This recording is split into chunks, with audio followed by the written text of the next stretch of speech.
Some of you remind me again, the deadline for the next assignment is on Monday? Yeah. Is that this coming Monday? Yeah, incoming Monday, but I didn't see the assignment till Wednesday, so I'm like... You've already done it? A little bit of extension, please. Oh. Because you put the assignment late, and I'm like... I saw the assignment after I turned in, I'm like... I just took a peek of it, I'm like... I didn't do it. I didn't download the file, luckily. How is it so far? I haven't started. You haven't started yet. Because I was busy doing the literature review. For other courses, huh? For the research. For the research, yeah. With this time we're collabing with the University of Penn. So yeah. We have a meeting with them on Friday.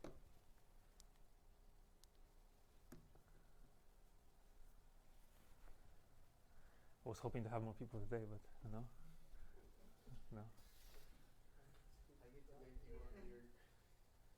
Sorry. I feel like since we're here, you should like give us some of the midterm answers. Yes. Give us some of your midterm answers now. We haven't created it yet. We have not. So exactly. So it's still homework answers. Yes. Yeah. No. How's the assignment now? Is it?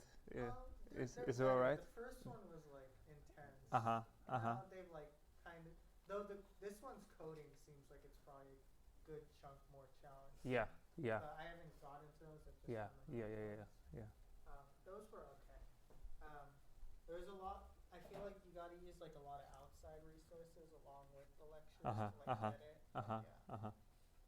Yeah. It's not bad. Yeah, I know. So kind of in these lectures, we're mostly, I know we cannot go into too much depth into some of these like derivations and things because we're trying to understand the key concepts and sometimes I'm actually trying, so I'll try even more to do it also even next time to add some of these exercises in the assignments basically. If it's something kind of important that I would sort of want you to understand kind of and maybe do that in the assignment. So, and yeah. Did you make use of the office hours so far? Like, no? Right. But and in the sense that you didn't need to, you didn't feel like you needed them. Yeah, I mean, I feel like there's resources online. There's resources. Okay. Yeah. I think it's just a matter of knowing when to search. Yeah. And hoping that what you're reading is directly connected to like what you're actually doing. And plus with the Slack and Piazza, like there's no lack with means of asking questions without going to office hours. Yeah. So you can ask questions on Piazza, without having to go to office hours. There's no like save really on Piazza or it's like they're dead. Like everywhere is direct. Let's see. Okay, shall we get started?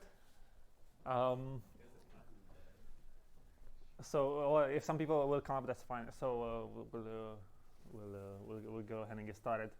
So today we're going to cover k-means, which is a form of unsupervised learning, and actually I hope we're not going to take the whole lecture on k-means because we're going to start something even more interesting afterwards, which is expectation maximization, which is like a really key and fundamental algorithm in machine learning. And but first we're going to do into the k-means. So let's see what this is about. So first, unsupervised ML is this idea that you can try to train without having access to labels, without having access to labeled data. So of course, acquiring these labels and this supervision is very difficult in practice. For example, because you need to have a person actually annotating all those data points. Like for example, a human, for example, annotating images, a doctor giving the patient a diagnosis, for example, all these things. So the diagnosis in the case of a medical data, that's basically the label. And that is quite difficult to get. You need medical expertise, for example. You need to go through all those medical procedures and so on. So what do we do when we don't have labels? Can we still learn? And we'll see shortly the answer is yes, it is possible. So as a general idea, so imagine you have these two, not two, these groups of objects. Maybe there's even more than two. And we try to, for example, learn some kind of representation about them. For example, maybe to later on separate them into groups and so on. So for example, you could imagine you can separate them by color along the color attribute, for example. So if these are green and these are blue. But you can also equally well separate them by the shape. And both are plausible. And then so these are rectangles, these are round objects. Both of these by color and so on. So these are basically what we will call like latent attributes quite soon, or like basically we'll learn a representation of these objects along these attributes. And in general, I wanted to highlight that there's no ground truth. Each of these scenarios are equally possible. We can separate them by color, by shape, and so on. So what we want to do is to be able to extract these attributes with these methods. So imagine you have a scenario where you have these points, which are two-dimensional. So we have 2 dimensions for the points. And now we have, so notice compared to before, now we have no labels, so no colors in the points. There's no red points or green points, they're just all black. We do not know their labels.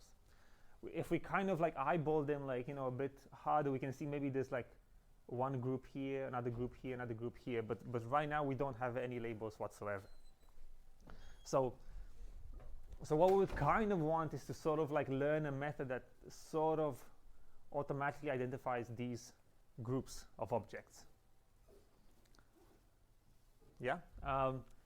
And then, for example, we learn these clusters, and then we also learn, for example, the centers of these clusters. So, for example, this would be like a red cluster, this would be a blue, and this would be a green.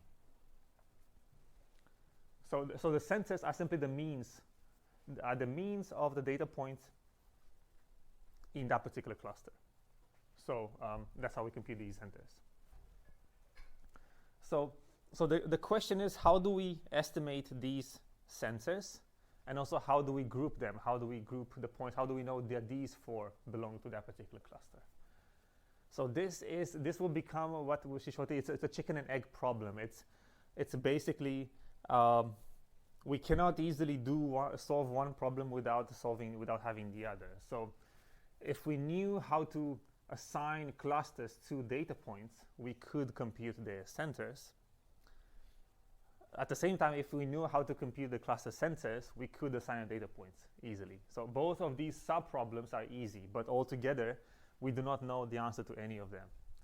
So in general, in machine learning, when we have these kinds of problems, the general solution is to iterate.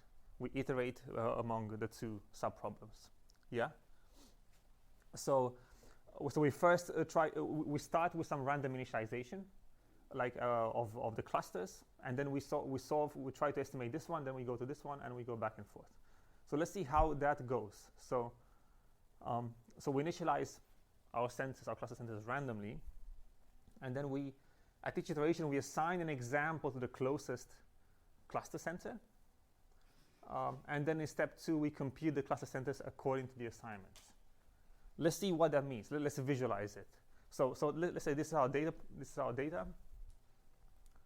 We randomly assigned clusters to cluster centers, red and blue. Now the next step is to assign clusters to points. So for each point here, we need to assign what's the closest cluster. Here we go. So now for each of the points, we assigned either a blue label or a red label. The next step is to compute now we have to update the cluster centers. Now we have to these centers are off, so we have to shift them to the actual center of the point. So here we go. So now so notice from before this blue cross will move towards the center of the blue point, and here we go. And the same for the red one. So now we just moved the centers of the clusters to the center of the point. And then we go back. Now we reassign the points to the closest cluster. So we see how the assignments will change. So 3, 2, 1, here we go. So now you see from before, you see now this point initially it was blue, it was blue, but now it got closer to red. So now it's going to switch its cluster to the red. Let me go again. Let me go back. So I'm going back, and now if we go forward, you see how it flipped, and a couple more flipped also here. So these were initially red, and now they become blue. And now we shift again. We redo this. Now we shift again the centers of the clusters. So now 3, 2, 1. So I shifted them. So now they got closer to their center. And then again we redo the assignment of the point. Now here we go. Now all the blue points are closest to the blue cluster, and so on. And then we re-update the cluster centers. Now we're going to move the centers of the cluster to the center of the point. So this blue will come in the middle, and same for this one. And if we do that, we'll get this. So you see now the clusters are in the center of the groups, and the points are assigned to the closest cluster. And this is where the algorithm converges for this particular data set. So the key idea is that we keep doing these iterations. We assign the clusters.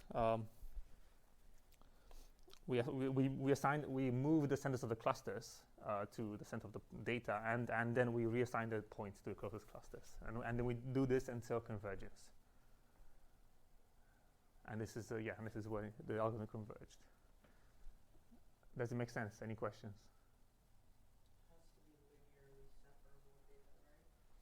Does the data have to be linearly separable? No,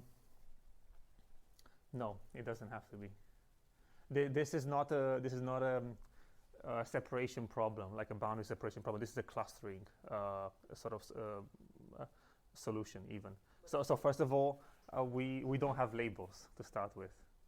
But like, oh wait, yeah, never mind. We don't have labels. It's unsupervised learning. Yes. Two more questions.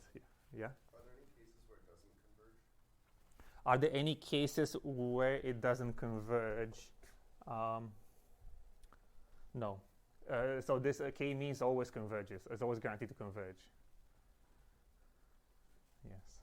Another question here? Yeah, so the difference between separation and cluster is that one of them is so cluster is unsupervised and separation is supervised. Is clustering unsupervised and separation is supervised? Yes. So clustering methods are unsupervised learning methods. Separation problems generally are supervised. Yes. Okay. So in supervised learning, you try to find a boundary between multiple discrete categories, or for example, you want to find a regression, but you have labeled data. You have labels Y, for example. Here we don't have any labels at all. Okay. Yeah. Another question in the back. Say that again. How are we grouping them as clusters?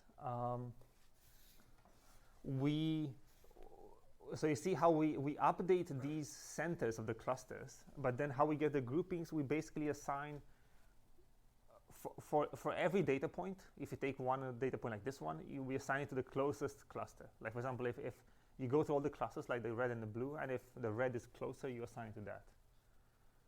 So that's how we assign in the.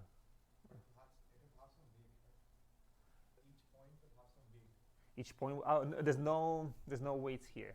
No, not in K-means. Yet it will come in expectation maximization in a bit. You will see they will have some weights, those points. So that's my point was, if you just take centers as randomly in the beginning, and then you're assigning it to one particular cluster. So how do you assign yourself to a cluster? The distance should be the minimum. Yeah, exactly. So whichever cluster has the minimal distance, then that, and you give a full assignment. Sorry? The center of the cluster. The center of the cluster, yes, exactly. And it's a hard assignment. It's not a soft assignment. I think you can do this also in K-means as a soft assignment, but not what I gave an example. So the example I gave so far was a hard assignment. Yeah. Any other questions? Okay. So this is the algorithm. It's actually very simple. So initially we just initialize the clusters in the first 3 lines. We just randomly initialize every cluster centers. And then what we do, so don't look at the code yet, just look at the things on the right. So the thing we do next is to assign example n to the closest center. So for each data point n, we compute a distance to all clusters k. This is the center of the cluster, and we take the cluster that has the minimal distance to that particular point, and we store that in this latent variable. It's called Zn. So the Zn will say for this data point what's the cluster it belongs to. And then and what we do afterwards is for each cluster we simply update the center of the cluster. We find out what are the data points. So here the first line is basically what it's doing is that it's finding out what are the data points that this cluster has, and then we simply update the mean of the cluster, the center of the cluster to mean. So that's the code, and we keep doing this, repeat until it converges. Does it make sense? Okay. These are random locations at the beginning, but they can also be random points in the data. We can actually just set the centers to a particular data point, any random data point. We can also do that equally well. Would you do that to hopefully just choose a cluster starting point that you would hope is just kind of closer to where it might end up? Or is it just yeah. Would you hope to find an initialization that's kind of like close to where it would end up? Hopefully converge a little faster, right? Yes. So yes, initialization is quite tricky sometimes for some of these algorithms, and I have an example shortly of how, for example, it can get stuck. But yeah, you would. Let me. Actually, it's right here. It's right in the next slide. So for example, if we. So this is the example where we so we can start randomly with random points in the space, but we can also initialize the cluster centers with actual data points. But I have an example very shortly. I'll show. It's not here yet. I've said this is a related variable.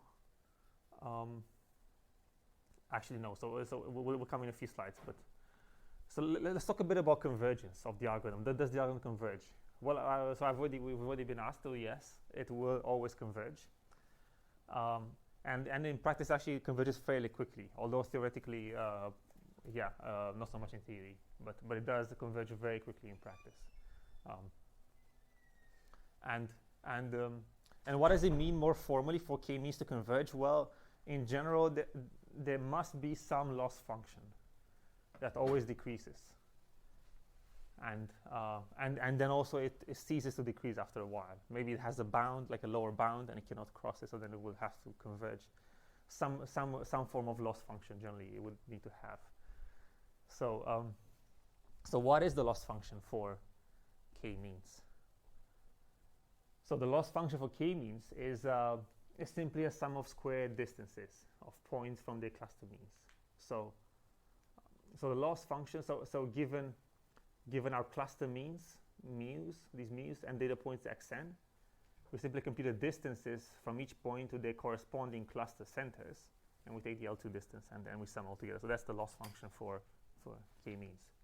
And we can also rewrite it as this, where we basically sum over all the clusters, and then over all the points and data points n in that particular cluster and it's the same formulation. So there's a convergence theorem for k-means that says that the loss will the loss ceases to decrease after some time, and how we prove convergence is that first of all we focus on which parts in the algorithm the loss is decreasing, and then we prove that the loss can only decrease with all those changes. And then we also proved that the loss cannot decrease forever. So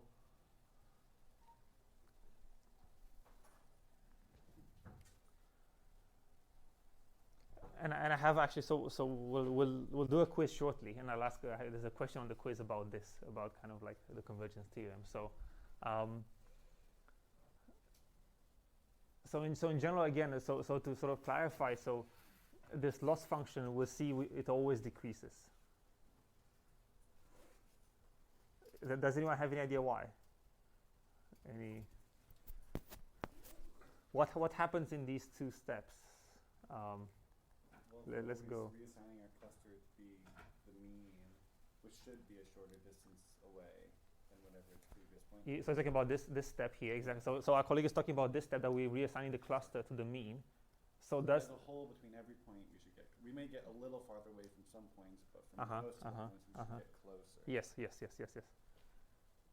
So because when we update the clusters to the mean of the points, we decrease the distance, because the mean is the point with minimal distance to all the other points in that group. Yes, a shorter distance to all the other points in the group.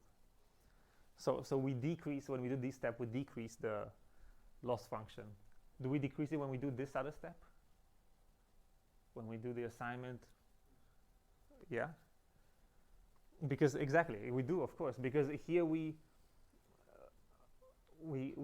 take whichever cluster has shortest distance to that particular data point. So we do decrease as well that loss function. So in both these steps, both this and that, the loss function decreases.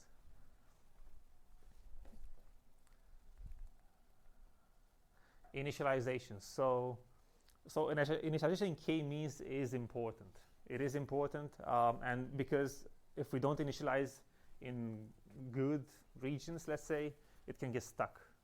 For example, so imagine if you initialize like this, you will eventually reach, for example, these three.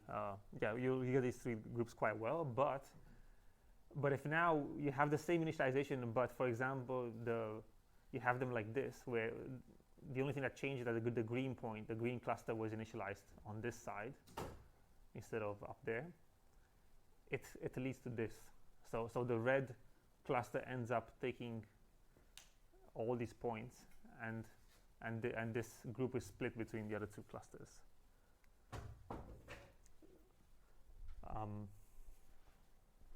So it can get stuck, and therefore, this will be a local minima. The algorithm will converge here to this particular point, and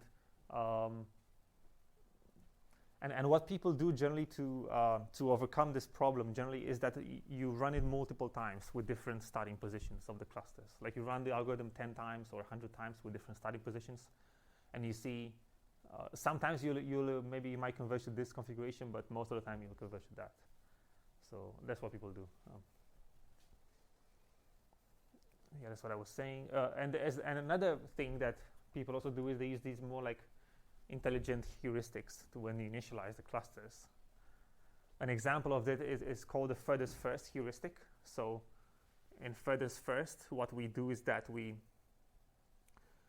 pick the initial means as far as possible from each other. Whenever we sample each cluster one at a time, and basically, so we sample the first cluster we set it to a particular data point, and then for the next cluster, for K2, we set it to a different data point that is as far away from the first cluster as possible. So if one cluster is here, then another cluster will be very far away from this one, and then we now have two clusters, and we want a third cluster to be as far away from both of these two. So we do that until we initialize all the centers of the clusters.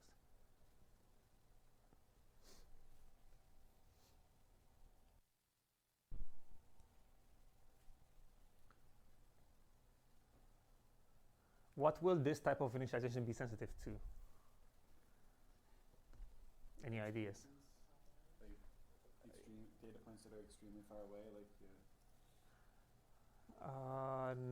No, No, it's on purpose.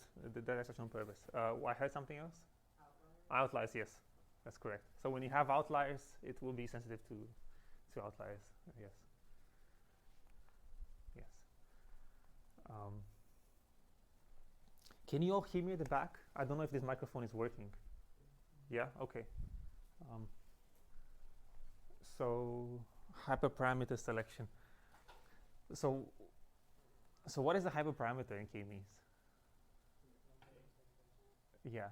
Yeah. K. What did I say here? K. Yes. So K, the number of clusters, is a hyperparameter. So hyperparameter is this is like some kind of parameter that you fix before you even run the algorithm. You select the number of clusters. You want to fit 5 clusters or 7 clusters, but the parameters, the centers of the clusters, those are just normal parameters because we estimate them. They're not hyperparameters. And generally, for hyperparameters, those are parameters which we don't estimate in the algorithm. We have to fix a priori before we run it. So here we have K as a hyperparameter, the number of clusters. So how do we choose it generally? How do we choose a K that attains the smallest loss? So in general, the problem here is that the higher we have the higher K will be, the lower our loss function will be. It's always easier to, for example, imagine if you have 1,000 data points. If K is 1,000, then you basically have 0 loss. Each cluster will be fixed to 1 data point. So we cannot rely on this sort of strategy to choose K. So what do we do?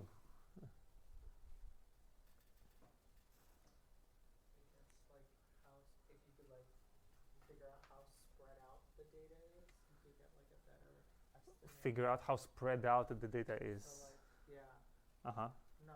I mean, eyeballing it would be like easy, right? But like in general, if you see, hey, we see that there's like a lot of points here, here, and here. Maybe we should have 3 clusters, something like that. Yeah.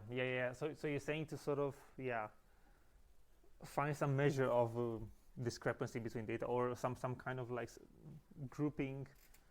But it's a bit also a chicken and egg problem because that's the whole point of the clustering, is to sort of find those groups in the first place. So another yeah.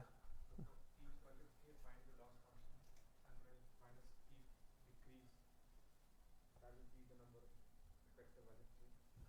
For each K, we plot the loss function, and then when we see a steep decrease. Yeah, because as K goes to infinity, will be 0. Yeah. And then if it's 1, the loss will be highest. So it will be like and then you see a steep decrease. Got it. Yes. So we plot as a function of K, increasing K, we plot the loss function, and at some point we see a steep decrease. That's when we know we have to stop. That's interesting. That's I don't know. That's a very interesting suggestion. I don't know how well this will work, but it might give something interesting actually. Let's see how people do it. Chat was asking a question. They didn't understand why a higher K always results in smaller loss. Oh, got it. It was on the Zoom chat. On the Zoom chat. On the Zoom, there was a question why higher K results in a lower loss. That's the case because let's go back to a drawing like this. So imagine you have, how many points do you have here? Whatever, 15. I didn't count them, but imagine if you had K equals 15. So then you can basically have a cluster center for each of those points. So each of those points will have its own cluster, and therefore the loss will be 0 because there'll be 0 distance between the point and the cluster, which is exactly there. So basically, the higher the K, and the lower the loss, and if the K would be equal to data points, you can number of data points, you can simply have a 0 loss. Does that make sense?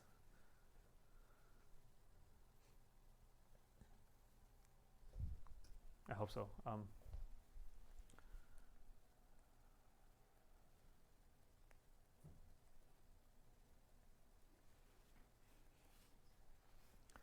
So in practice, how people have been addressing this problem is by applying, so remember when we were talking about Occam's razor a few lectures ago? It was this principle that sometimes the simplest hypothesis is the best. You sometimes want simplicity, or in a different way, if a solution is too complex, you can penalize it. So that's what people have been doing, for example, also for k-means. So what they did was to apply a regularization for k. So the higher the k, you get the higher the penalty you would get, because that means you have a very complex hypothesis and solution. So there's two criteria that have been developed. One of them is a Bayes information criteria, and is defined as the loss over k. And this has a typo. This would be a minus loss here. It has a missing minus log loss of k plus k log n. And it's well, I know this is the formula, but it is derived from a Bayes principle. So they wrote the formula of the evidence of the data given the model and sort of the derivation, and they came up with it comes up to this particular formula. And what you then do, you simply find the smallest k that minimizes this. So you see, we have the loss function here, the negative log likelihood, but we penalize it with k times log d, and here d is the data set, is how many data points you have.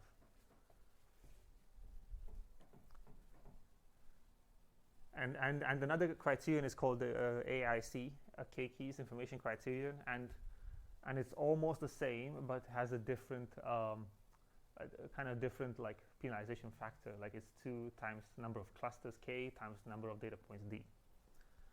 So and AIC is more derived from information theoretic principles. So it starts with like a different sort of foundation, but they reach very similar formulas.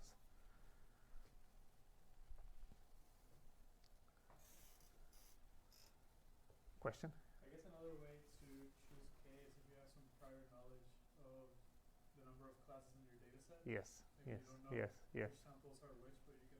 Yes. You know, there's 3 classes in this data set. You can choose k of 3. Yes, we can compute a posterior over k, exactly, given a prior. So we have a prior over k. Then we have our likelihood here. We'll give the likelihood function, and then we can apply Bayes' theorem to get a posterior over k. Yes. Yes. That's correct. Yes.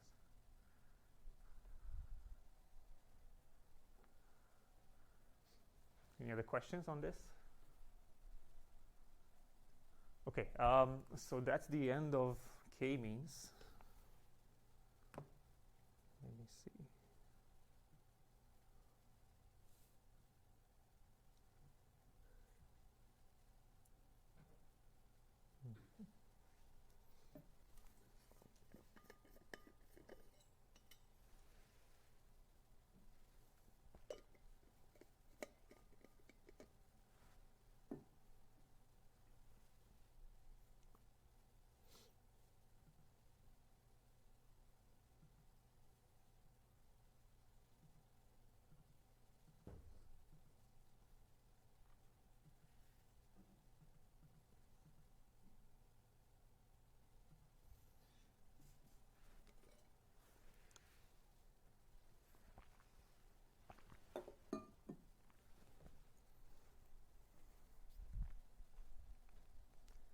Okay, so the next.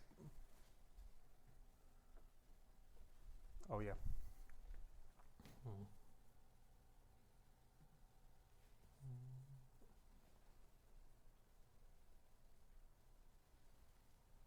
Okay.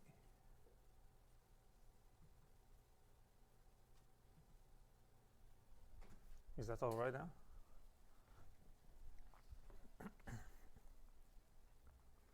Okay, so the next part of the course today will be on Gaussian mixture models and expectation maximization. This is a very fundamental algorithm in machine learning, and it's actually not just an algorithm, it's a class of a family of algorithms. It's a type of methodology which helps us solve any kinds of problems that have latent variables. This is it's a really fundamental, very exciting type of method. It won't be. It will be a bit more difficult. It won't be. But do ask me any questions you have.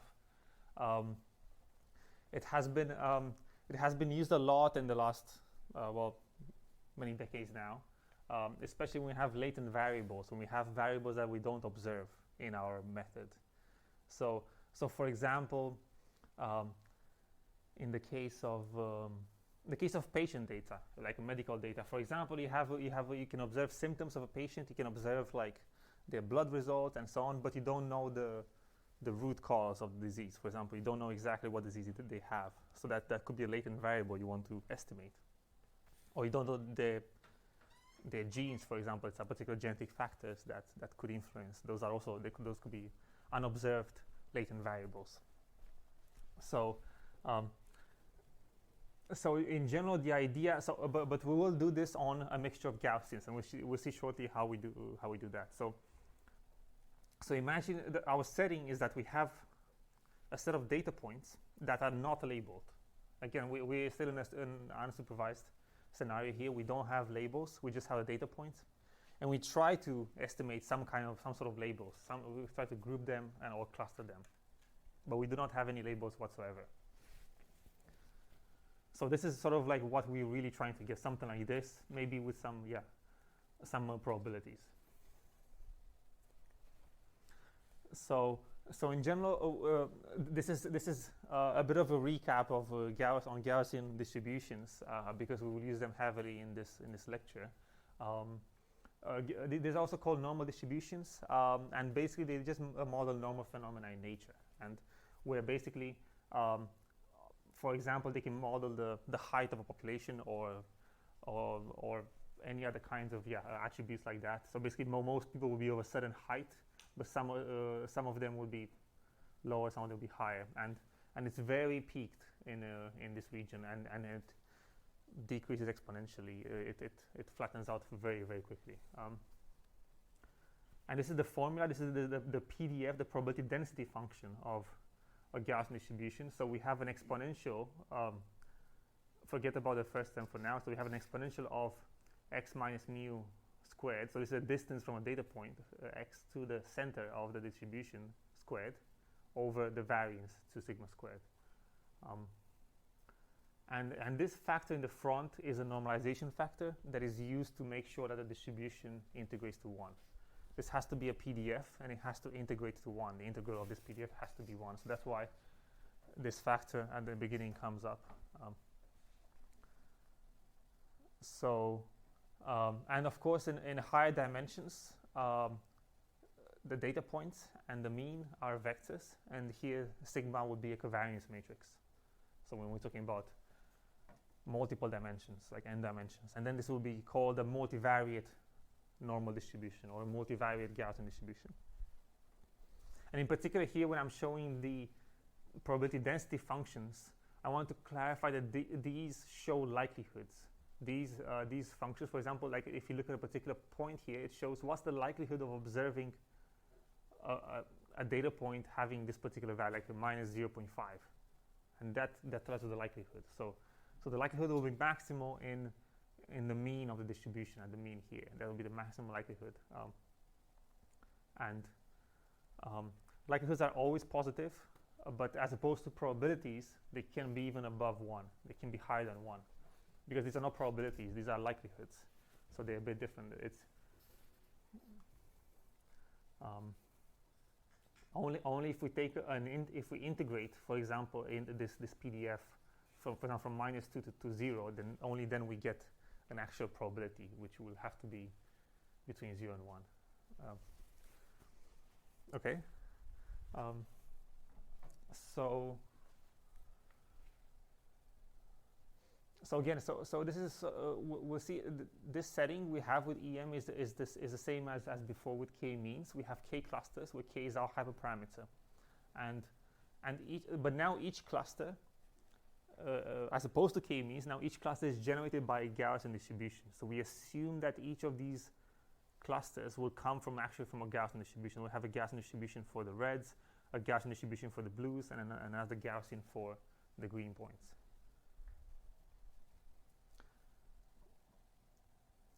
So what normally defines the Gaussian distribution? So first of all, there's two parameters. One of them is the mean, one of them is another one is the variance. So what we have to estimate are these parameters for each of the clusters. So we'll have a mean and sigma for the red cluster, a mean and sigma for the green, and another mean and sigma for the blue. Those will be our parameters we have to estimate.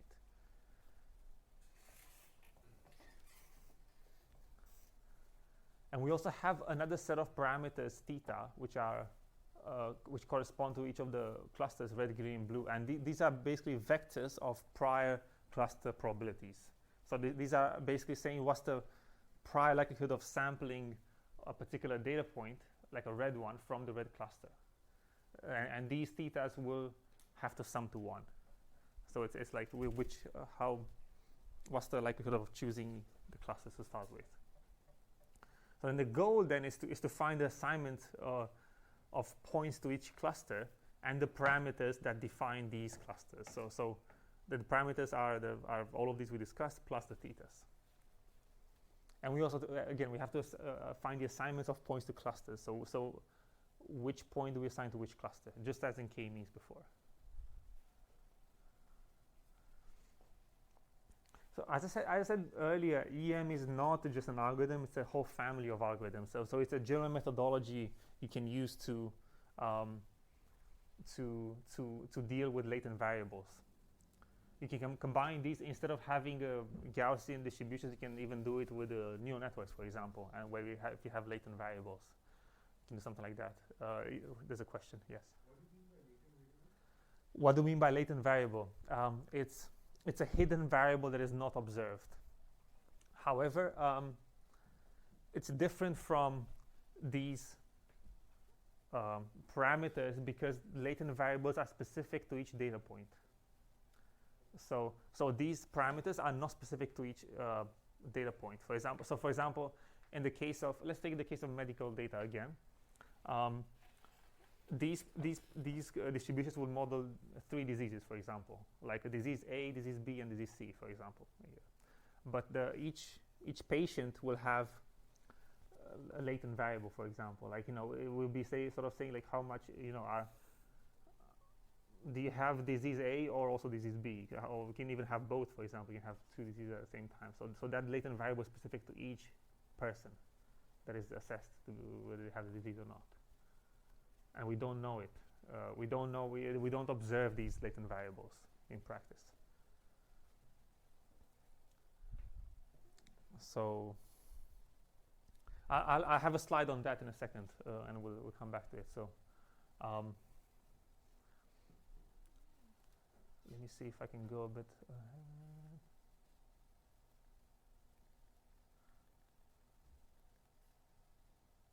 Yeah, here. So I'm jumping ahead to one slide. I'll come back. So these are basically latent variables are unobserved variables, which are called hidden or latent, and these are different from having missing values in the data set. And they're used, for example, when you have, for example, an imaginary quantity that is meant to provide some simplification. That's, for example, in speech recognition systems. For example, how it was used, for example, in speech recognition is that there's some models called hidden Markov models, and basically you have speech where you utter certain sounds, and the latent variables are what are those letters that correspond to each phonetic instantiation of correspond to the speech parts. So basically, we don't observe the letters, but we observe the sound, like the actual recording, and then we have to infer what are the letters that have been spoken. So it can also be like real world object of phenomena. For example, we cannot know the cause of a disease or maybe the temperature of a star and so on because it's hard to measure it. And they can also be continuous, not only discrete. They can be both discrete and continuous. But let's go back. Another question, yes. You call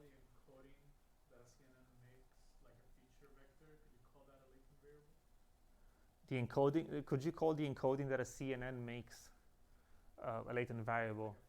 Yeah. You sort of, yeah. You could. In general, so in general, these, for example, these convolutional neural networks have these called encoders, basically that map the data into like a lower dimensional representation. But you can also view the process as actually the data itself was sampled from these latent lower dimensional representations. So basically, some models only have decoders, for example. So then in that case, the very first inputs are latent, basically. In the case of, for example, GAN models. So this is the parentheses. We haven't covered these, but you can see them also as, yes, latent variables. We'll cover CNNs at the end of the course. we'll get to that. Let's see, where were we? So yes, so we said it's a general family of methods, and it uses latent variable variables. It's using latent variable models. So, and how EM works is that we do two key steps. The first one, in the E step, we compute the expected value of the latent variables given the current estimate of the clusters. And in the M step, we maximize the expected log likelihood of the data given the cluster assignments that we got from the E step. So I'm skipping this slide for now. So the general idea is that we have K mixture models. So we have K distributions, K Gaussian distributions. In the case in the previous slide, we had only three. It was red, green, and blue. So let's just imagine K equals 3 for now. So, and we have prior probabilities theta 1, theta 2, and theta K. So the generative distribution, the distribution that is used to generate this data, is given by this. So it's the probability of observing a data point X is given by a sum over all the clusters K of the prior probability of sampling that times the likelihood of observing that particular data point in cluster K. So this is likelihood under normal distribution of observing a data point in the cluster. You can think of it in a different way. We first sample the cluster K from this distribution of thetas. Maybe we have a probability 0.2 for cluster 1, 0.5 for cluster 2, and the remaining for cluster 3. One second. And then we sample K based on this distribution. And then we sample a data point from that particular Gaussian distribution. That's another way to see it. There was a question, yes? Yeah, so how do we get those thetas? We estimate them. In EM, we estimate the thetas. We will estimate, so these will be parameters we will estimate. So here, our goal is to find these parameters also. So can you see there, down there? So these are the thetas, which are a whole vector. So it's a whole vector of it's a vector of probabilities. We have a probability for each particular cluster. So we have to find the thetas and also the assignment, the Gaussian distribution parameters.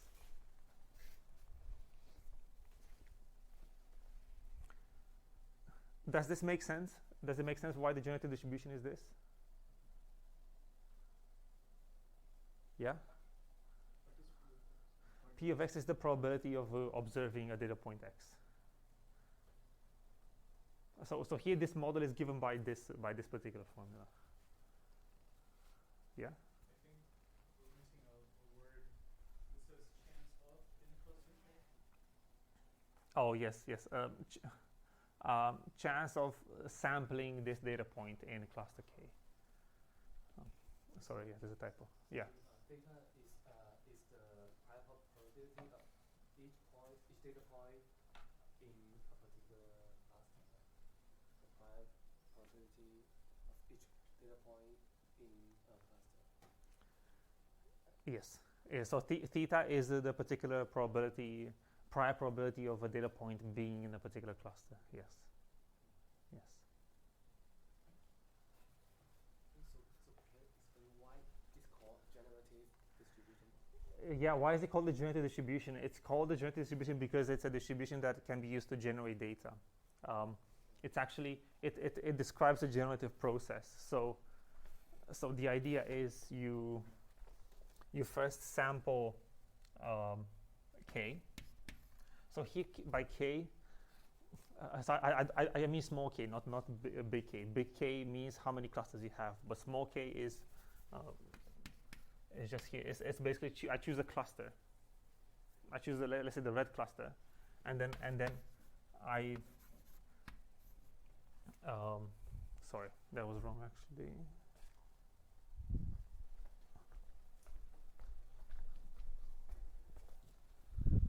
So we first sample a cluster, and then we sample a data point x given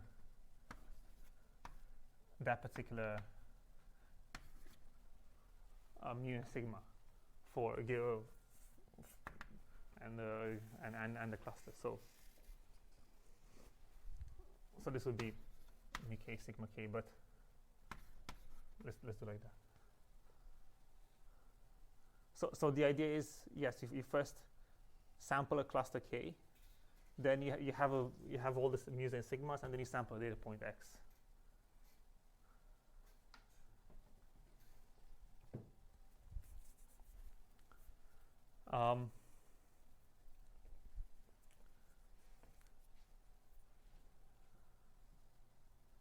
And the reason why we sum is because we don't know. So to capture all the clusters, we don't know which,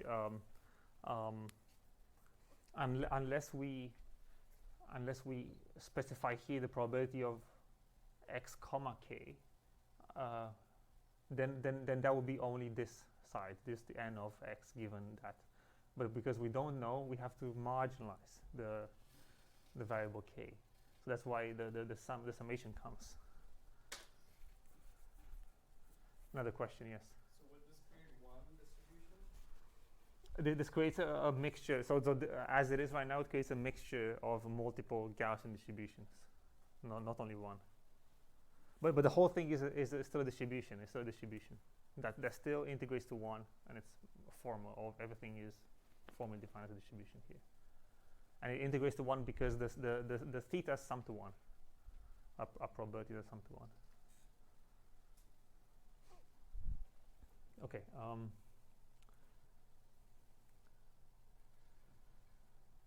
So for a collection of data sets, so for a whole data set with multiple data points, its likelihood of observing this particular data set given our thetas, mu's, and sigmas will be the following. So in the first step, we assume independence between data points. So independence means we can factorize the likelihood. So now we have a product over all the data points of each individual data point given theta, mu, and sigma. And from the previous slide, because this is a sum over all cluster k's, now we get a product over all the data points times the sum over all clusters k of the previous likelihood from the previous slide. Yes, another question. What is sigma? Sigma small k is the covariance matrix of that particular Gaussian distribution. So the setting is that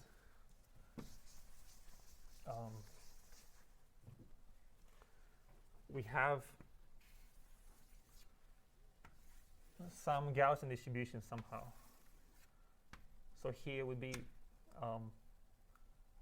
each of them would have a mean. This would be mu mu1, mu2, mu3, and we have a covariance matrix.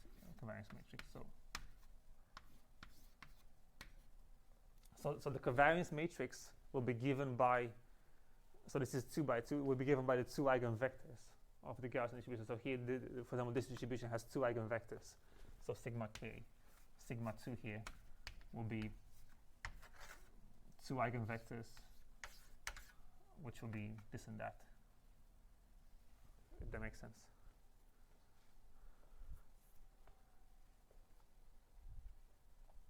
And each of them would have a particular theta.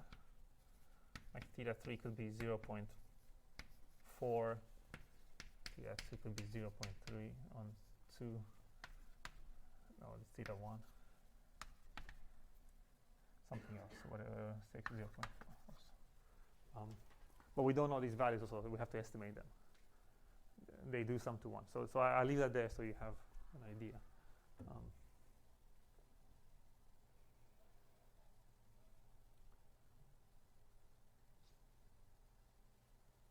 Is this clear?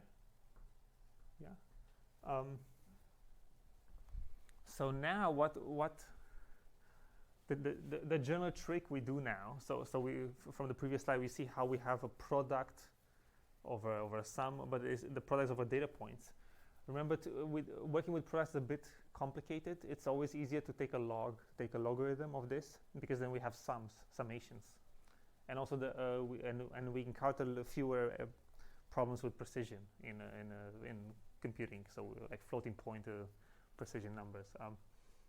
So what we do is, instead of the likelihood, we take the log likelihood of this function. So, and now we have the log of the probability, which is log of the product from before, and this is the log of the product of the sum from the previous slide.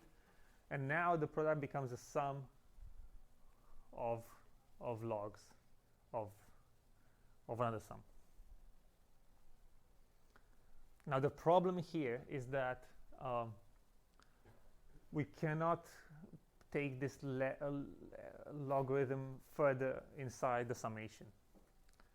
We cannot do that. If this was a product, we could have done that. If this instead of sum over k, we had a product over k, then we could have done that. But because if we have a sum, we cannot do it. So so this is actually hard to optimize, this particular loss function as it is. So there's so what EM explicit maximization has a solution to solve this problem. So where you don't have to where we can take the log further inside the instead of this, and we'll see how. But it has to optimize something else instead. We don't start with this particular form. We optimize a different thing. So the idea is that we introduce latent variables, these variables z that are the cluster memberships, that the assignment of data points to clusters, and we know that p of x, probability of observing data set x, given our parameters for the Gaussian distributions, and you have them on the whiteboard there, all of them, is a summation over z of p of x comma z, and this is simply by stats and you can always introduce any variable you want and sum over it, and that's totally valid. So and here we decide to introduce this variable z, which are the assignment of data points to clusters. However, the only problem is that we do not observe z. We do not know because they're latent variables, so we have to infer them. We only observe data set x in this setting.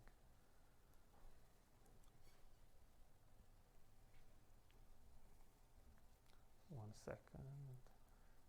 Yes. Yeah, so we denote by pi our parameters, and what we do in EM is that we update our parameters pi as follows.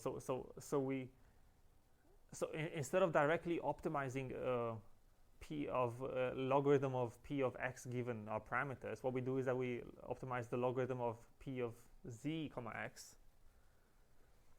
But then we take the expected value of that. So now we sum over all the possible values z, and we multiply that with the probabilities of observing those latent variables.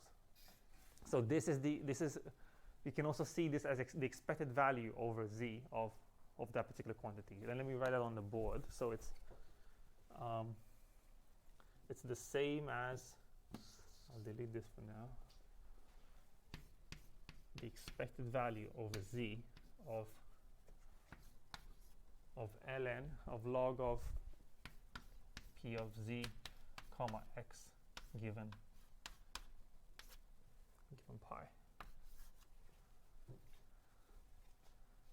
So we have the expected value with respect to the latent variables z. And remember, before we were optimizing almost very close. Before we did not have the expected value, and we didn't have the z. But otherwise, we're just optimizing ln of p of x given pi. But now we do this instead. That's the only difference.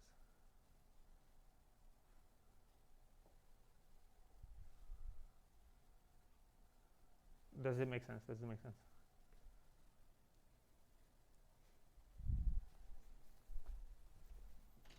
I'll stop here for a sec.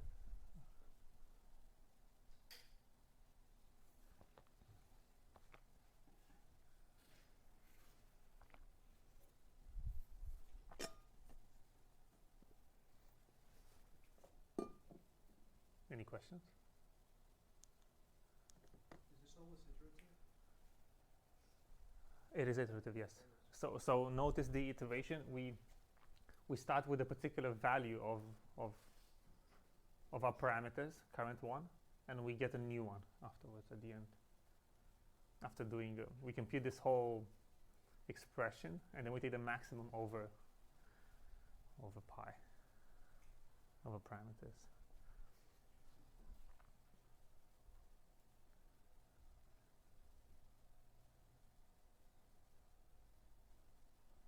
Okay, if we have no questions, let's stop here for 6 minutes, and we'll continue afterwards. Yeah.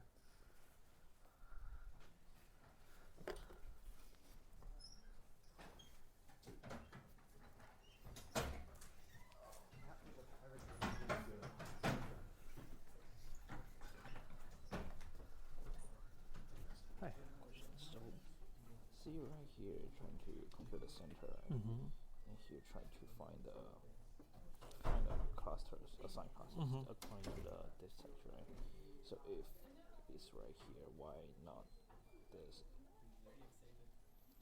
Oh, yeah. So no, this is the old one. If you go down now, sorry.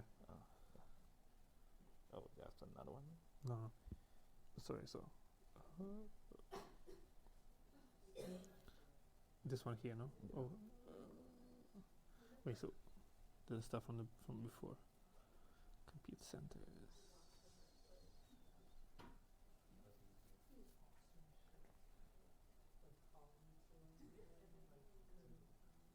So maybe right here kind of split into half. All this are blue and all this are red, so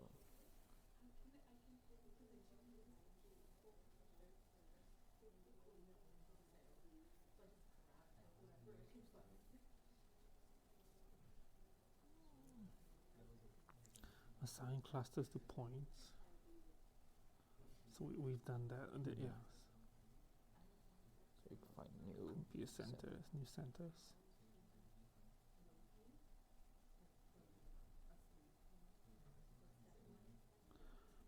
Yeah, maybe.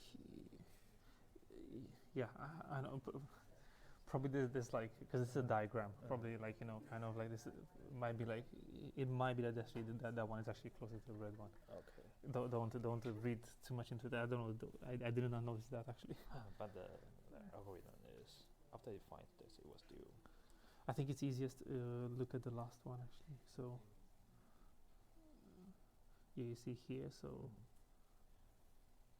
So is there any possibility it was stuck here, or maybe just stop here because maybe right here is right here is already it already finds the one it thinks. Maybe with better initialization, maybe one is here and one is here, it will. yeah. First No, but they do converge, these ones.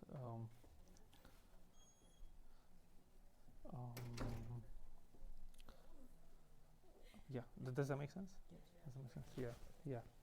So don't read too much into that diagram, kind of like, but it might have somewhere slight, kind of like the red one might have actually been close here. Yeah. always assume that every cluster it's actually the Gaussian distribution we're using the EM algorithm. Say it again. Can we always assume that every cluster is actually the Gaussian distributions when we're using the EM? What happens is the EM here is given on a Gaussian mixture model. The model defined we define is a Gaussian mixture model, and we use the EM strategy to solve it. But you can also run EM, for example, on mixtures of Poisson distributions, for example. You can run mixtures of exponentials, for example. So we actually have a priority on this Gaussian mixture model. Yeah, for example, I fit some years ago with EM distributions, which was a combination of a uniform and a Gaussian, for example. So you can do even different ones. Like one cluster was a uniform distribution. You know, uniform is flat, and one cluster was a Gaussian, for example. So it's still okay for this. It's still okay, yeah. So you can do, Okay, thank you. Yeah.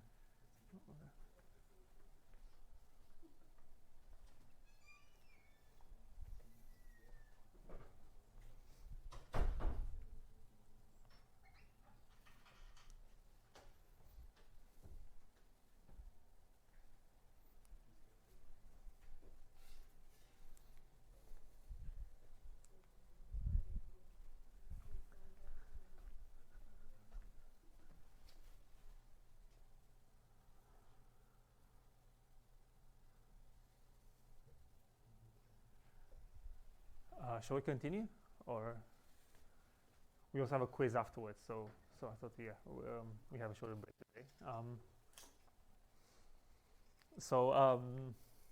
And before we even start, I just wanted to say this is also like a topic that is very dear to my heart. I've worked on a EM I published in my some years ago, on it. So I really like these kinds of methods, and I worked on some more complex things, like where you even have permutations, parameters that you try to estimate. You can even do things like I remember I was doing some years ago, because somebody was asking me, I was doing mixtures of different distributions. So one was a Gaussian, one was a uniform, for example. So you can do all these kinds of things with EM. It's a really powerful framework and technique to do all kinds of things. And again, in my setting, it was the latents were disease scores of patients, like how much disease they have,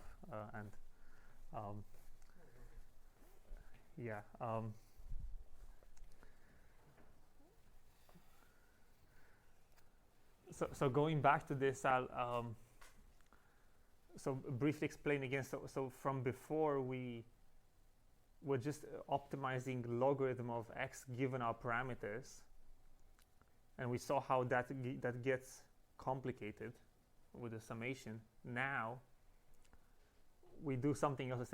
We do a log of, forget about this, we just do log of x and z, and then we take expected value over z, which gives us that thing on the whiteboard. Now this is the only difference. Instead of we just do add z and we take the expected value over z, and it comes up to that. And we do this iteration where we take the parameters from the previous iteration and then we use them to compute the new thing. And this is what is called the M step, the maximization step, because we maximize the parameters, the estimated parameters. We maximize this whole thing, and the E step computes the expectation of over the latent variable z given our current estimate of the parameters. So and this particular probability is also here. It's the same, and it's found in this previous formulation. So again, EM is not just an algorithm; it's a whole family of algorithms. It's used in latent variable models. And again, we iteratively do the two steps. The E step, when we compute the expected value of the values of the latent variables, and the M step, we maximize the expected complete log likelihood with respect to the latent variable z.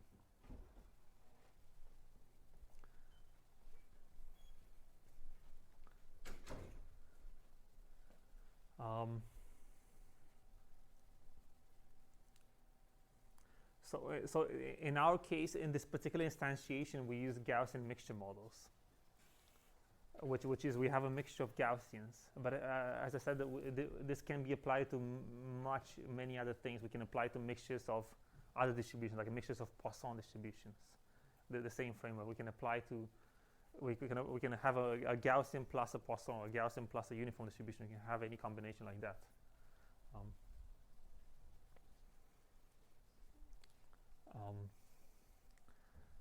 And we spoke already about this slide.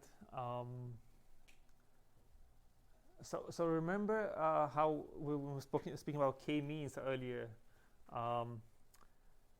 We were saying that the points belong to different clusters, right? And we had this algorithm that we used to discover these clusters. And here, cluster was just defined by its center, just by a point, and that's it. The main difference with EM is that now the clusters are probabilistic. So they have a center, but they also have a variance term, or a covariance, how big they are, and even how elongated in each direction. So now they also have this kind of information, and they're also probabilistic. They also have these parameters theta that sample with what probability do I choose this particular cluster.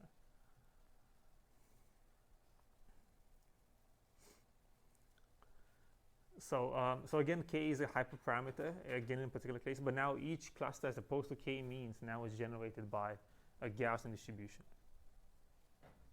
So each of these clusters, again, will have a Gaussian distribution for each of them.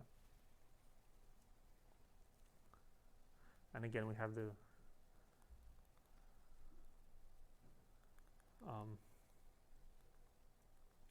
again, our goal is to find, again, the parameters of the Gaussian distributions for the red, green, and blue, and the theta parameters.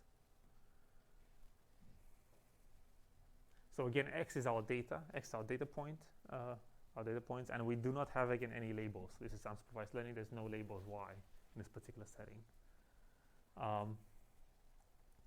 So how we do it with EM, and in EM, is that again, we have two problems that we iterate between them.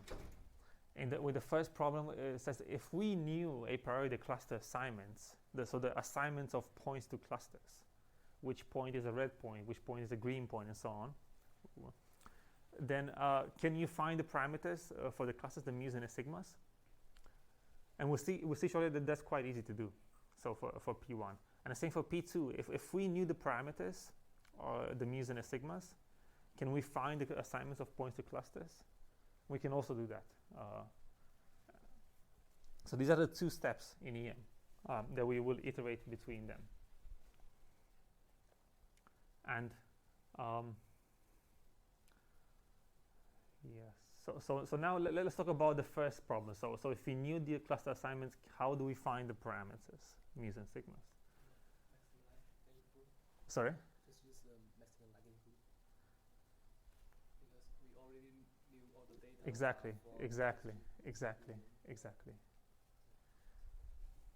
It's kind of saying, what this problem is kind of saying is, and I don't have different colors for these chalks. It's sort of saying, if I know that these points are red points, how do we find the parameters, the mu's and the sigma? Well, we take intuitively, we sort of take the mu to be the mean of the data points. That would be the mu, and the sigma would be the covariance matrix that would be the empirical covariance that fits this data. So that would be the sigma. This is what this problem P1 is saying. If we know if somebody tells us these are the red points roughly, this is how we fit it. So if we knew the assignments, the cluster assignments, so which ones are the red points, which ones are the green points, and so on, how do we find the mu's and the sigmas? So we write the function, the loss function, and as our colleague said, we use maximum likelihood. And it's not on the board. This is don't look at the board. So we just write the function, and we take the maximum likelihood. And how do we maximize that likelihood? What do we do? We take the log, and then The derivative, yes. And equals 0, yes. So we apply the first order conditions. We always, when we want to maximize a function, we take the derivative of the function and we set it to 0. And then after some derivations, we get those updates. So so what's our likelihood here? So let me see. So we have the likelihood, the probability of our data set given the parameters theta, mean, and sigma, are the probability of x and y here. Sorry, y is not a label here. Y are just the, excuse for the notation, y is the latent variable z that we're talking about so far. Y are the assignments of the points to clusters. They're not labels. And the first thing we do, we assume independence across data points in this first line. And then what do we do here? What rule do we apply for this one? Can someone tell me?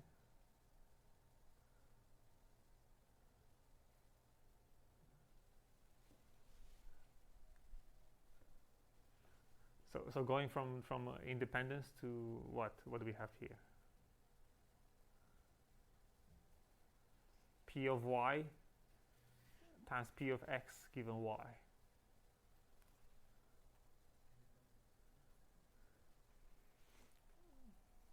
It's just chain rule.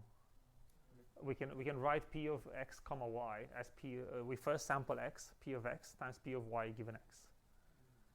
This is what we applied.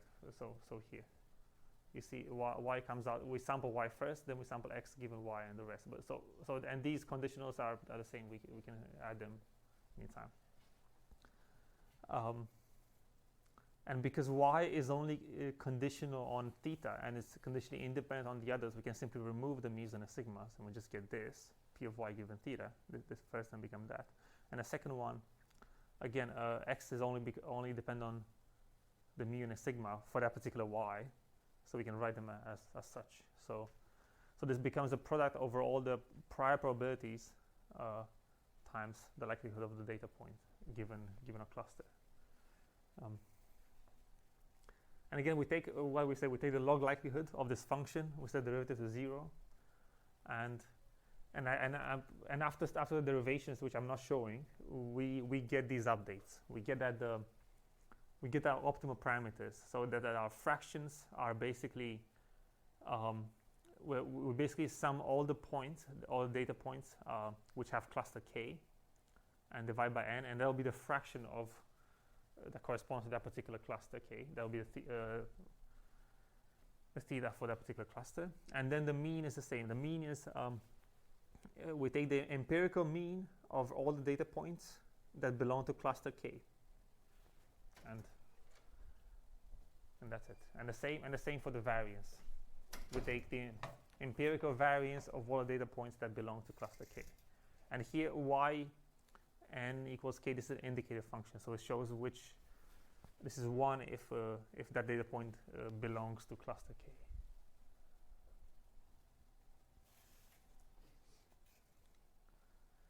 So this is how we derive the parameters in EM given when we know the assignment of data points to clusters. And there's a typo here. This should have a power of 2. I apologize for that. So this should be, because this is a variance sigma squared. But this is empirical variance of only for data points that belong to cluster k, saying empirical mean for only for data points that belong to cluster k. Any questions?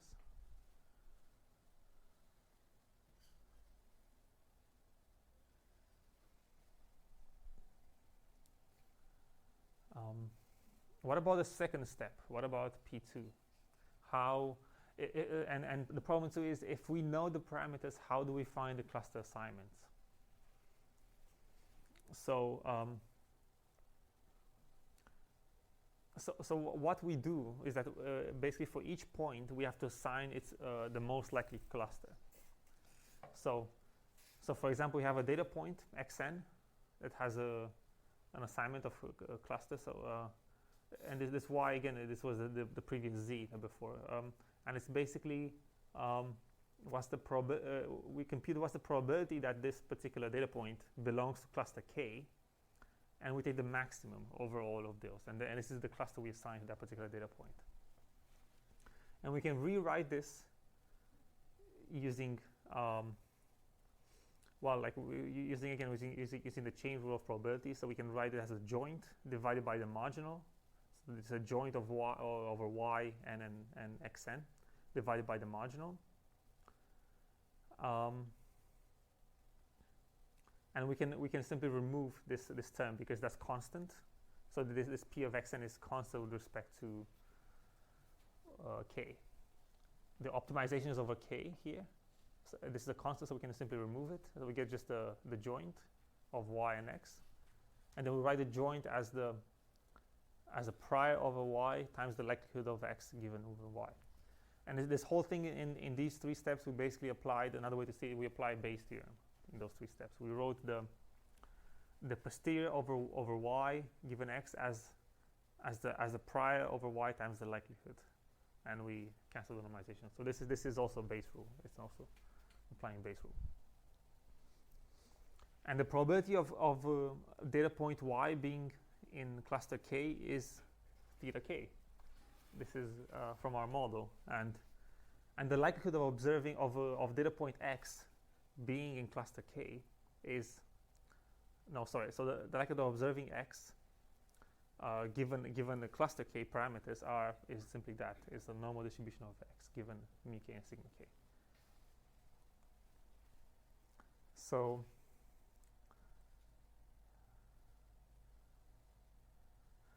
So if you notice in this particular scenario, we always assign a hard, make it hard assignment. We always assign one particular cluster to each point.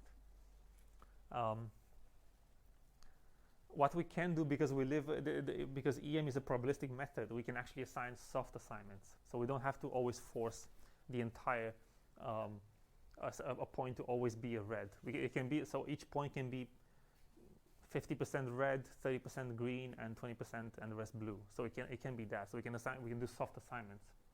How does that compare to fuzzy k-means? It's that's also, yeah. So fuzzy k-means would be doing a soft assignment, but it doesn't have covariances, for example. So it doesn't model these how big these distributions are. It just has the center of the points, yeah. So in k-means we don't have distributions. We don't, yeah. We assume it can be seen, yeah. All the distributions have a constant isotropic covariance, actually. Yeah. We can talk later. So soft assignment. How do we do soft assignments? So we cannot do argmax over k. That's a hard assignment. To do a soft assignment, we compute a posterior distribution over the variable z. So now our aim is to compute these variables z and k, which is the posterior over that data point n belongs to cluster k, given this particular data. So, and we do exactly the same thing as before. We write as a joint. We cancel the normalization constant because that's not, well, actually no, we cannot cancel it here. I'm sorry. We just write it as Zn, and then we write this joint as the prior times the likelihood. So this becomes 1 over the normalization constant times theta k times the same thing as before. So now we have exactly the same as before. You notice how we got the same thing from previously, theta k n of that. But now we simply have it as a distribution. And we simply divide by Zn so that everything sums to 1. We don't even have to compute Zn a priori. We simply compute these numbers and then we divide by their sum. And Zn will be simply their sum.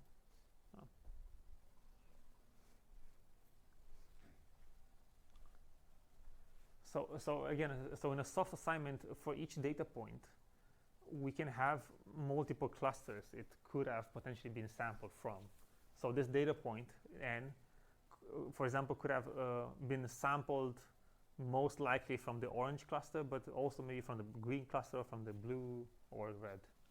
This is what this means, that the point could have been sampled from any of these with some weights.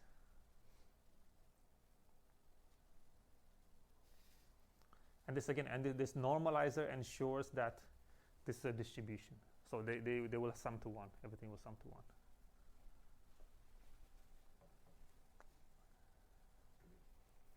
So now that we spoke about soft assignments, since we have done now a soft assignment on problem 2, then we have to revise our problem 1 to do a soft assignment now.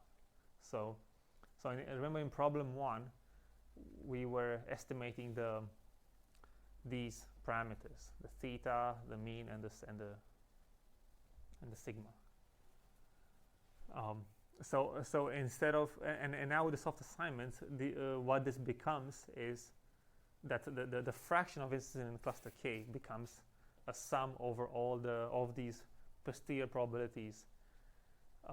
So Z and K, remember, it's the probability of assigning data point N to cluster K. This is what, and the current estimate of that. So then we do the sum over all the data points N, and that comes the fraction for cluster K.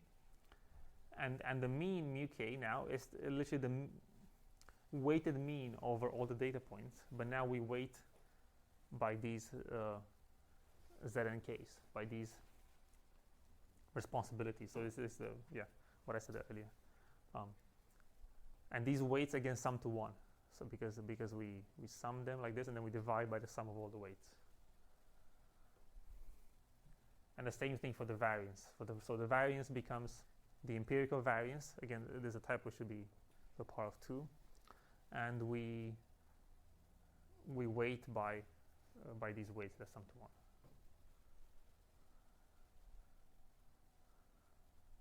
Any questions?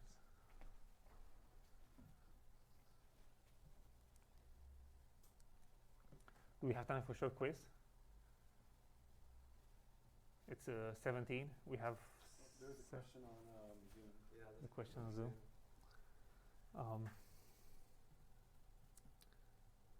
Is Zn a vector of size k? Yes. So Zn is a vector of size k, and again, Zn would be the weight for data point N. 30% it belongs to red cluster, 60% to a green cluster, and the rest to the blue cluster. This is what Zn would look like. Yes. Okay, let's start a short quiz, at least 5 minutes, and then we'll head off. At least a question or two.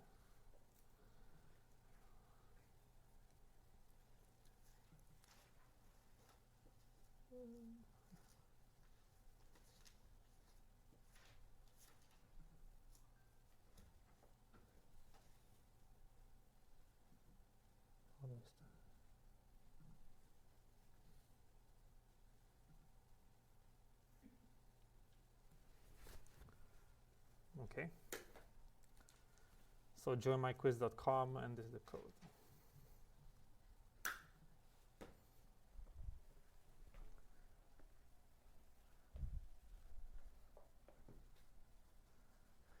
There's no decision trees, I'm sorry. This is just k-means and EM actually in this quiz. I should have updated it.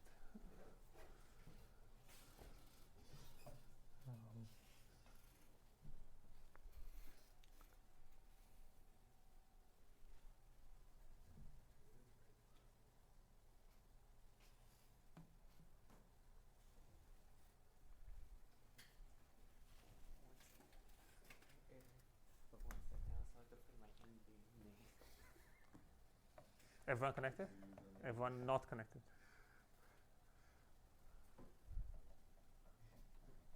$47, okay.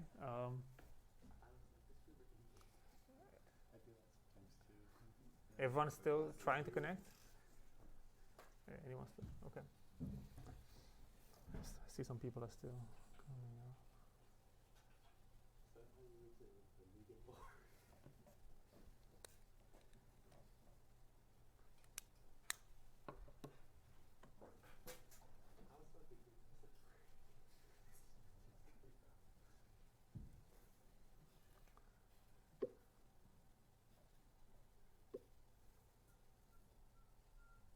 Okay, shall we start? 3, 2, 1, let's go.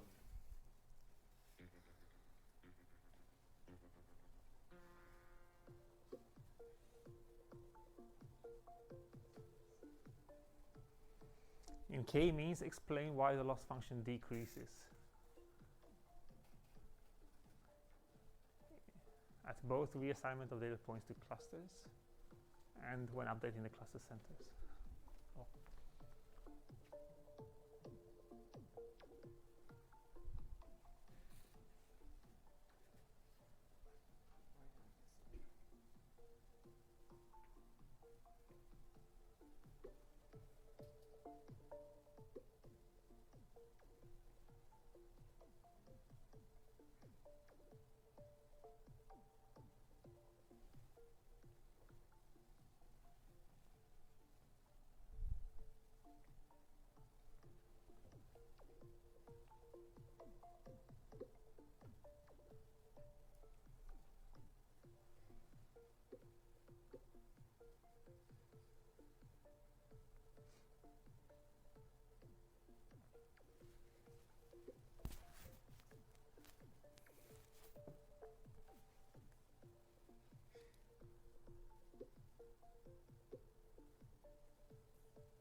Let's see.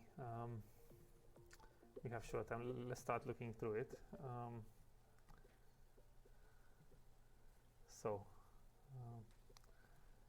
What do we have? So because we're decreasing distance when we take the mean, and mean is minimal distance to all points in a cluster. Yes. So when we update the mean of the clusters, we are decreasing the distance because the mean among several points is the point that minimizes the distance to all of them.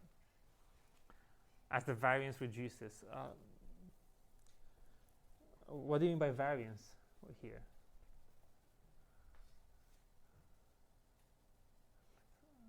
It's a bit less clear. The center is established. What did you mean by that, Ryan? Anyone in the audience? In both scenarios, the distance between the point and the cluster center decreases and thus decreasing loss. Yes. Because the loss function depends on the distance from the points to the cluster centers.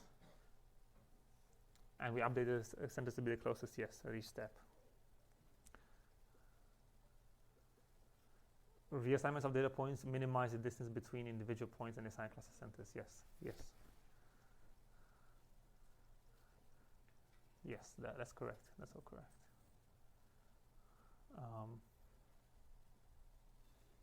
Okay, next question. 3, 2, 1.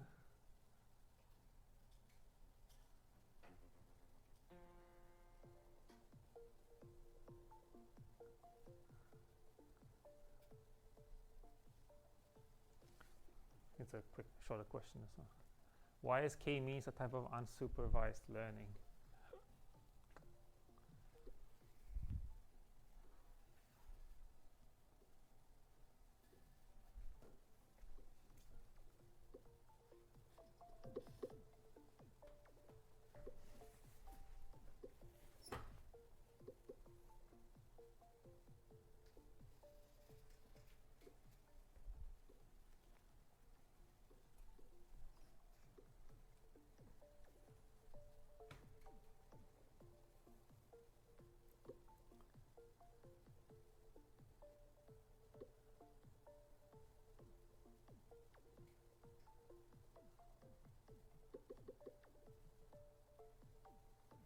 Got some answers.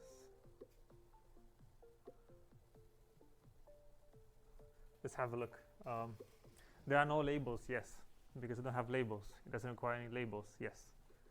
So k-means is we don't have any labels in k-means and in any unsupervised learning method.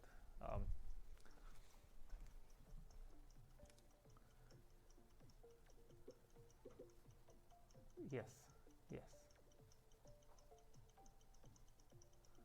Yeah, these are good. These are all good.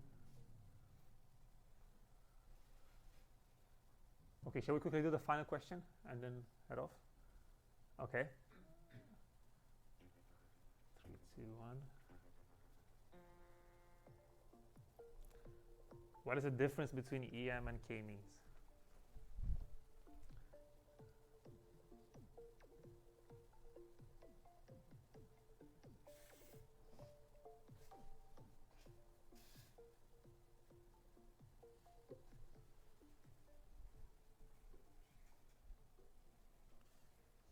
You can even write multiple differences. Difference 1, difference 2.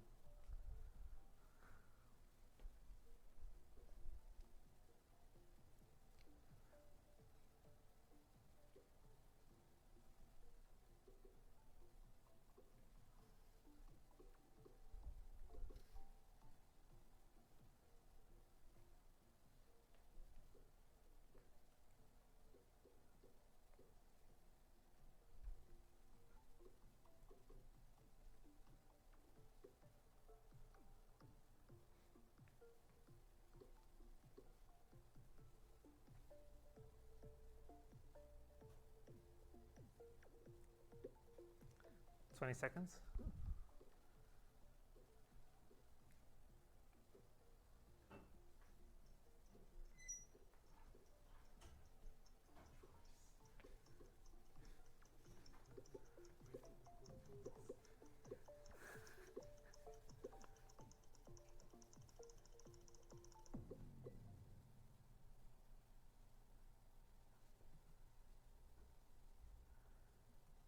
Huh. No label. Is this correct? Both algorithms have no labels. Don't rely on labels. So there's not a difference between them. K-means does not deal with distributions of data and ignores latent variables. Yes. It does not deal with distributions of data. It's not a probabilistic model. We can say maybe it does have latent variables. Those assignments to clusters could be considered latent variables still, even though they're more rudimentary. EM takes into account the covariance matrix, yes. Yes. Likelihood, yes. So EM is a probabilistic model. It has likelihood. EM takes into account the covariance matrix, yes, exactly. How they calculate distance, yes, with the covariance matrix. EM has a Gaussian distribution. This is, I wanted to clarify this. This is EM being applied to a Gaussian mixture model. We can apply EM to mixtures of Poisson distributions. So it's not, in general, it doesn't, yeah. But yes, EM has a lot more math. Yes, and I'm happy to explain.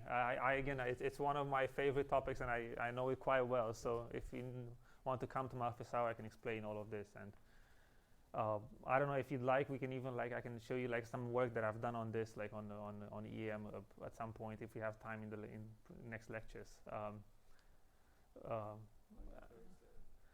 And I think I'll let you go, okay? Because we're already 3 minutes behind. Yeah. Take care.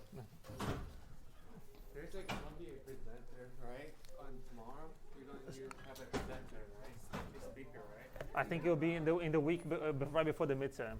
Right before the midterm.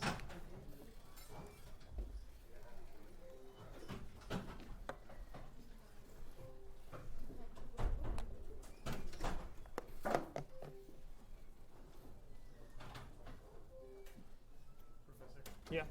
For the homework, yeah. to get full credit, you with CATS